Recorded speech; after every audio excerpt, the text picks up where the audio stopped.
সুপ্রিয় দর্শক, আসসালামু আলাইকুম। এই যে মসজিদটা দেখতে পাচ্ছেন, ও মাই গড, প্রচণ্ড বাতাস।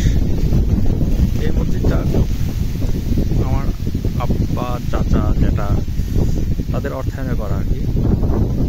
পাহাড়ে একটা মসজিদ। এখানে তেমন কোনো ঘর বাড়ি নেই। এই যে এখানে অল্প সংখ্যক কিছু ঘর বাড়ি আছে, 50-60টি ঘর। তো তাদের জন্য এই মসজিদটি তৈরি করা হয়েছিল। এই মসজিদের এটা হচ্ছে হুজুরের থাকার ঘর, টয়লেট, অজুখানা দেখালাম না।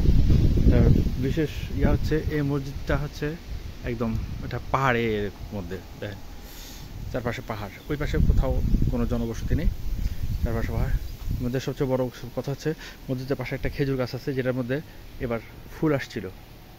এই সেই খেজুর গাছ যেটাতে এবার ফুল আসছিল, এটা সৌদি আরব একটা ভ্যারাইটি, আমি জানি না ভ্যারাইটিটার নাম। এই মসজিদ